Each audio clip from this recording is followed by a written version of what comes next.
सलोनी, जसं की आपण पाहतोय, मी सध्या पुन्हा एकदा रामटेकडीच्या वैदुवाडी या परिसरामध्ये आलो आहे आणि आपण पाहतोय हा जो परिसर आहे, हा परिसर प्रभाग क्रमांक 17चा आहे आणि या प्रभाग क्रमांक 17मध्ये महाविकास आघाडीचे अधिकृत असणारे उमेदवार म्हणजेच अंजुम इम्तियाज मोमीन यांचा हा प्रभाग आहे आणि यांच्या या प्रभागामध्ये आपण पाहतोय जनतेचं जनमत नेमकं काय आहे, जनता यंदा कोणाला नगरसेवक म्हणून स्वीकार करणार आणि जनता यंदा कोणाला पुणे महानगरपालिकेमध्ये पाठवणार आणि कोणाला नगरसेवक होण्याची संधी देणार, हे पाहणं आता खूप महत्त्वाचं ठरणार आहे आणि म्हणूनच आपण प्रभाग क्रमांक 17मध्ये आलो आहे। यावेळेस आपल्यासोबत जनता आहे, आपण जनतेशी संवाद साधणार आहोत। अंजुम इम्तियाज मोमीन हे प्रभाग क्रमांक 17मधून महाविकास आघाडीच्या अधिकृत उमेदवार आहेत। मशाल या चिन्हाला घेऊन जनतेची सेवा करावी अशी त्यांची संकल्पना आहे। या प्रभागातल्या जनतेशी वारंवार आम्ही चर्चा केली आहे। आपल्या शाळेचं वारंवार ते जनता नाव घेते आहेत। अनेक विद्यार्थी त्या ठिकाणी शिकत आहेत आणि त्या ठिकाणच्या विद्यार्थ्यांचं सगळं काही लागणारं जे मूलभूत गरजा आहेत, खर्च आहे, हे सगळं नेमकं कोण उचलते आम्हाला कळालं, पण काय नेमकं भानगड आहे? इम्तियाज भाईचं नाव घेत आहेत, खरं आहे काय? हो, खरं आहे। आता एकंदरीत काय माहिती आहे का, इम्तियाज भाई मोमीन ही व्यक्ती कोण आहे ना, हे मला 2023 साली पाहायला मिळली। हडपसर एका कार्यक्रमामध्ये सहज बाईची माझी भेट झाली आणि बाईंना कळलं की मी एका पर्वताच्या शाळेमध्ये शिक्षक आहे। त्यावेळेस बाईंनी विचारलं की सर, तुम्ही आमच्या प्रभागामध्ये काय मुलं ॲडमिशन देऊ शकताय का? मुलं काय हरकत नाही भाई, मुलं जर चांगली असतील तर काय हरकत नाही, ॲडमिशन देऊ शकतो।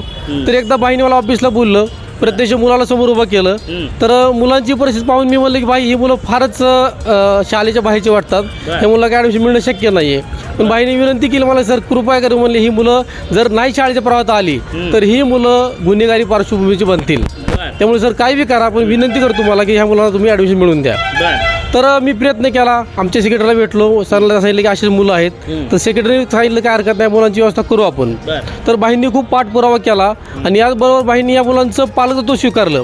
म्हणजे मला वाटतं की असं म्हणतात, हिंदू मुस्लिम शीख ईसाई आपस में भाई भाई, ह्याची परिस्थिती मला प्रत्यक्ष बाईंच्या माध्यमातून आली बघा। कारण का बाईंनी जे मला मुलं दिले आमच्या शाळेला ॲडमिशनमधून, त्यात हिंदू बी आहेत, शीख बी आहेत, ईसाई बी आहेत आणि मुस्लिम पण आहेत, सर्व धर्म समभावच्या विद्यार्थी। असा सेवक मी पुण्यात पहिल्यांदा पाहिला आहे। त्या मुलांना बाईंनी आमच्या शाळेमध्ये ॲडमिशन घेऊन दिलं आणि एवढंच नव्हे, त्या मुलांचं दप्तर बाईंनी दिलं, लागणारे साहित्य बाईंनी दिलं आणि आज त्या मुलांना लागेल ते सगळ्या गरजा बाई पुरवतात। म्हणजे फक्त मी जर कधी बाईंना फोन केला की बाई ह्या मुलांना दप्तर नाही आहे, दुसऱ्या दिवशी मुलांच्या हातामध्ये दप्तर असतं।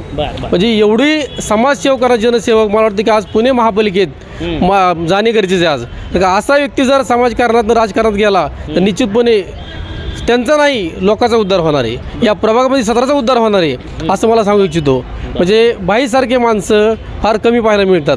मी एक शिक्षक आहे, शिक्षक असून त्याचबरोबर मी समाजबी कार्य करतो, पण बाईंच्या माध्यमातून जो माणूस भेटला अशी माणसं अजून मला भेटावेत ही मी अपेक्षा करतो।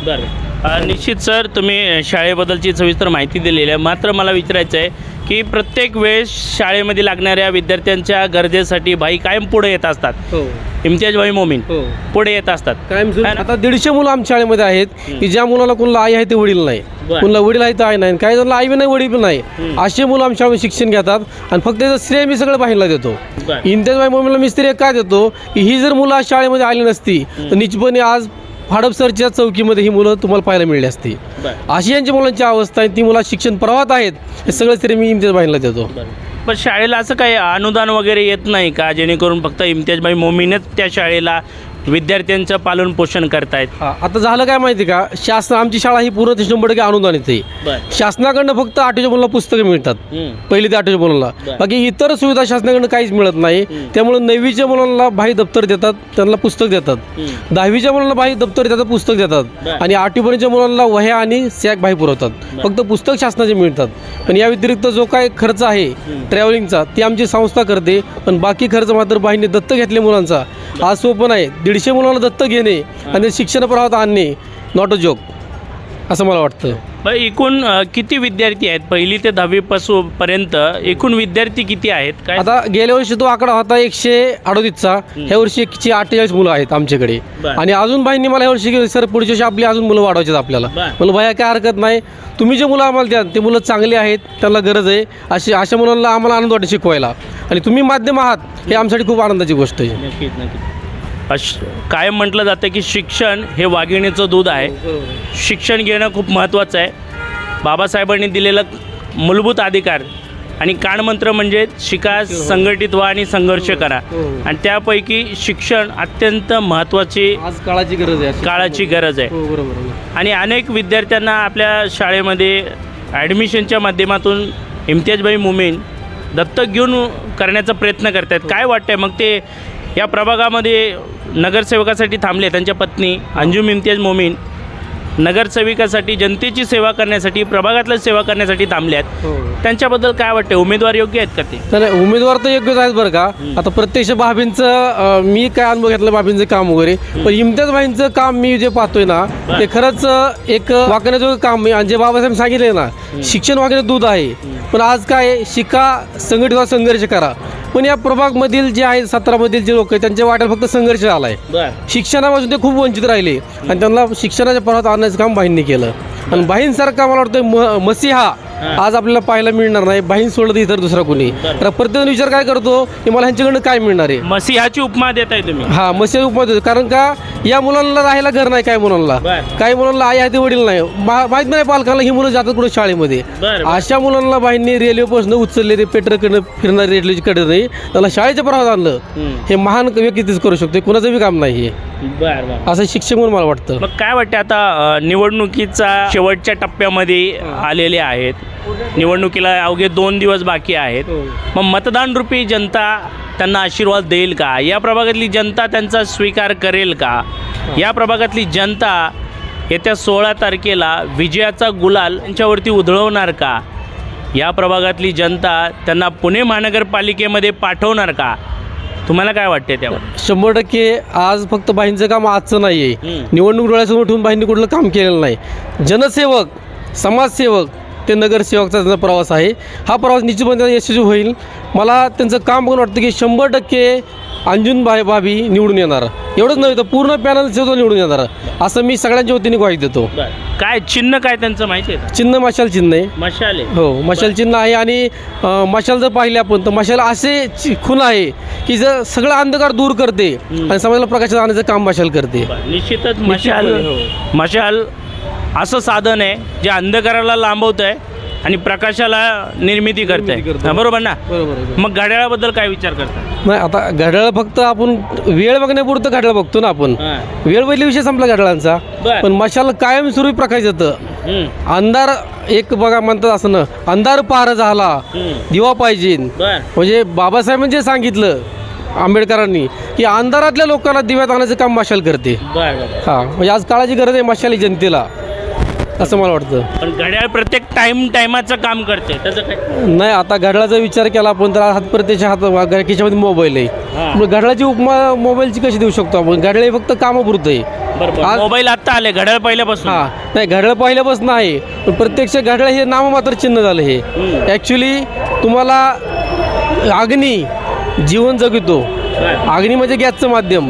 चूल आहे, चूल सुद्धा गॅसचं माध्यम आहे. आणि घरामध्ये लाईट गेल्यानंतर दिवा प्रकाशित करतो. अहो, सावित्रीबाई दिव्याखालीच शिकल्या ना, महात्मा फुले दिव्याखाली शिकले, बाबासाहेब लंडनला दिव्याखाली अभ्यास करूनच गेले ना. म्हणजे ही मशाल कसं आहे, अंधारातून लोकांना बाहेर काढायचं काम करते. बरं. मग धनुष्यबाणाचं काय होणार? मग आता धनुष्यबाण तसं पाहिलं आपण तर हा इतिहासाचा विषय झाला. आजच्या काळामध्ये बंदुकी आल्यात लोकांकडे, धनुष्यबाण काय चालणार आहे? हा, बाण लांब न मारायची गोष्ट आहे. गोळी माणसाला बंदूक दाखवली ती गोळी माणूस घाबरतो. त्यामुळं बाण हा फक्त एक एक प्रतीक झालं की बाबा हे बाण ह्या महापुरुषांचं प्रतीक आहे. पण आज खरे काळाची गरज आहे मशालाची लोकांना. फार अंधार झाला समाजामध्ये, तो अंधार दूर करण्याचं काम उद्धव बाळासाहेब ठाकरे हे करतील, त्यांचा पक्ष करेल अशी ग्वाही मी देतो तुम्हाला. मग कमळाचं काय? आता कमळाचं तर काही वेगळं सांगायची गरज नाही. आज समाजात बघतो काय काय चाललंय ती. हा, लोक त्या गोष्टी पाहायला मिळतात. हा, म्हणजे कमळच चिखलात खुलतं म्हणतात, पण तो काळ गेला कमळ चिखलात खेळण्याचा. आता कमळ फक्त पैशावाल्यांसाठी कमळ आहे, गरिबांसाठी मशालच आहे. म्हणजे पैशावाल्यांसाठीच कमळ फुलतंय. हो, गरिबांसाठी कमळ नाहीये. तुम्ही अंधारात चाला तुम्हाला मशालच वाढ दाखवणार आहे, कमळ वाढ दाखवणार नाही तुम्हाला. हा, मग काय वाटतंय, मशाल बाजी मारणार? 100%. या प्रभाग क्रमांक 17 मधील 4 उमेदवार 100% निवडून येणार अशी मी तुम्हाला ग्वाही देतो. बाजी मारणार? 100% बाजी मारणार. हो, इम्तियाज भाई व त्यांचा पूर्ण पक्ष, अंजुम भाभी व त्यांचे 3 सहकारी जे 4 प्रभागामध्ये निवडून येणार अशी मी तुम्हाला ग्वाही देतो. विजय होणार? 100% विजय होणार. गुलाल आपलाच आहे. गुलाल आपला? हो. तुम्ही उधळवणार? हो, 100% उधळणार आम्ही. उधळवणार? हो. नक्कीच सलोनी, खऱ्या अर्थाने जर पाहिलं तर प्रभाग क्रमांक 17मध्ये महाविकास आघाडीचे अधिकृत असणारे उमेदवार म्हणजे अंजुम इम्तियाज मोमीन हे कायमच जनतेच्या सेवेसाठी अहोरात्र झटणारे व्यक्तिमत्व आहे. गोरगरिबांच्या विद्यार्थ्यांसाठी, गोरगरिबांच्या प्रत्येक मदतीसाठी कायम धावून येणारे व्यक्ती आहेत आणि म्हणूनच या निवडणुकीमध्ये पुणे महानगरपालिकेमध्ये या भागातली जनता अंजुम इम्तियाज मोमीन यांना पाठवल्याशिवाय राहणार नाही आणि विजय हे मशालीचा झाल्याशिवाय राहणार नाही असं मी नाही तर या प्रभागातली जनता म्हणते आहे. मात्र 15 तारीख आणि निकालाची 16 तारीखच आपल्याला सांगणार आहे की या प्रभागामधली जनता नेमकं कोणाला नगरसेवक होण्याची संधी देणार, या प्रभागातली जनता नेमकं कोणाला आपला नगरसेवक करणार आणि या प्रभागातलं विकास काम करण्याची जबाबदारी या भागातली जनता कोणाला देणार आणि पुणे महानगरपालिकेमध्ये जनता नेमकं कोणाला पाठवणार. आता हे 16 तारखेलाच आपल्याला पाहायला मिळणार आहे. कॅमेरामन विजय कोळीसह मी मनीष कांबळे, धन्यवाद.